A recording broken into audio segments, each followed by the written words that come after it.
તો વડોદરા શહેરમાં વરસ્યો છે વરસાદ। હવામાન વિભાગની આગાહી વચ્ચે વરસાદ વરસ્યો છે। શહેરના વિવિધ વિસ્તારમાં વરસાદ પડ્યો છે। વડોદરામાં વરસાદી માહોલ જામ્યો છે। અસહ્ય બફારા બાદ વરસાદી માહોલ જામ્યો। વડોદરા શહેરના અનેક વિસ્તારોમાં વરસાદી માહોલ જામ્યો છે। વડોદરા અને આસપાસના ગ્રામ્ય વિસ્તારોમાં પણ મેઘ જમાવટ જામી છે। તો આગામી સમયમાં નવરાત્રીનો માહોલ છે। હવામાન વિભાગે જે વરસાદની આગાહી કરી છે અને તે જ રીતે વડોદરામાં વરસાદી માહોલ જામ્યો છે। શહેરના વિવિધ વિસ્તારમાં વરસાદ પડ્યો છે। વડોદરા શહેરમાં ઘણા દિવસોના વિરામ બાદ ફરી એક વખત વરસાદની શરૂઆત થઈ છે। આપ જોઈ શકો છો કે શહેરના અલગ અલગ વિસ્તારોમાં વરસાદ વરસી રહ્યો છે।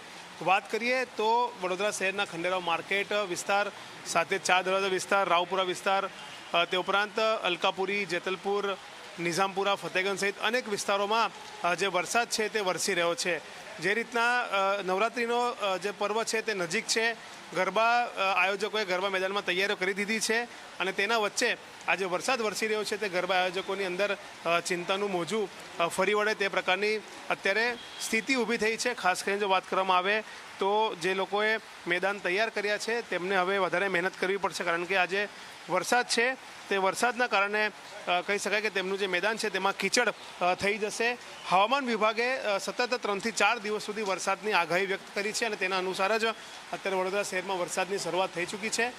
જે રીતના શ્રાદ્ધ પક્ષ ચાલી રહ્યા છે તે દરમિયાન ખૂબ જ ગરમી અને ઉકળાટ હતો અને તેમાંથી ક્યાંક ને ક્યાંક વરસાદ વરસવાના કારણે લોકોને થોડીક રાહત મળી છે, પરંતુ ગરબા આયોજકો માટે અને ખેલૈયાઓ માટે એક ચિંતા પણ થઈ રહી છે કે જો આ જ રીતના વરસાદ વરસતો રહ્યો તો પછી કઈ રીતના તેઓ મેદાનમાં ગરબા રમશે।